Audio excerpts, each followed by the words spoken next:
সংসদে একজন সংসদ সদস্য তার বক্তব্য আসলে সরাসরি দেখে দেখে পাঠ করতে পারে কিনা এই ব্যাপারে বেশ কিছু সুনির্দিষ্ট নিয়ম রয়েছে। আজকের এই ভিডিওটাতে আমরা সেই বিষয়গুলো নিয়ে আসলে কথা বলার চেষ্টা করব।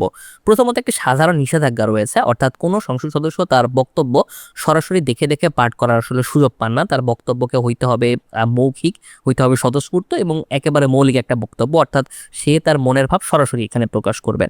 দ্বিতীয়ত তার পয়েন্ট বা নোট লিখে রাখার সুযোগ থাকে, অর্থাৎ তার পুরো বক্তব্যটার মাঝখানে যে গুরুত্বপূর্ণ পয়েন্টগুলো থাকে বা নোটগুলো থাকে সেগুলো চাইলে সে তার চিরকুটে লিখে রাখতে পারে এবং সেগুলো দেখে দেখে তার বক্তব্যর যে ফ্লোটা আছে সেটা ঠিক রাখার জন্য সে কথা বলতে পারবে।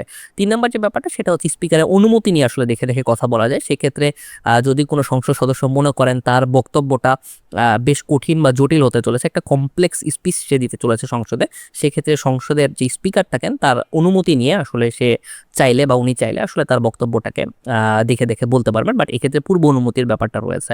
4 নম্বর যে ব্যাপারটা সেটা হচ্ছে মন্ত্রীদের ক্ষেত্রে শিথিলতা রয়েছে। কোনো মন্ত্রী যখন বাজেট পেশ করেন বা যে কোনো গুরুত্বপূর্ণ বিল উত্থাপন করেন তখন সেই বিল বা বাজেটের ব্যাপারগুলো সেগুলো আসলে তিনি আসলে দেখে দেখে পড়তে পারেন, অর্থাৎ মন্ত্রীদের ক্ষেত্রে বেশ শিথিলতা রয়েছে দেখে দেখে পড়ার ব্যাপারে সংসদে।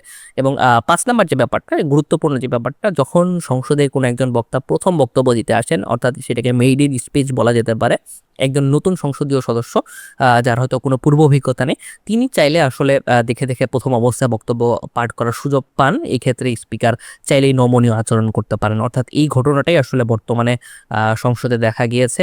আজকে বা গতকাল যে সংসদে আমরা দেখেছি যে মাননীয় স্পিকার দুজন দুজন সংসদ সদস্যকে আসলে বক্তব্য প্রদানের পরবর্তীতে আসলে বিনয়ের সাথে অনুরোধ করেছেন দেখে দেখে না বলার জন্য। যদিও পূর্বে এই ঘটনাগুলো খুবই কমন ছিল বাংলাদেশের প্রেক্ষাপটে। এটার একটা ক্লিপস এই ভিডিওটার শেষে আসলে অ্যাড করে দিচ্ছি। মাননীয় প্রধান পটুয়াখালী তৃতীয় 1320 মেগাওয়াট ক্ষমতার বিদ্যুৎ কেন্দ্র স্থাপনের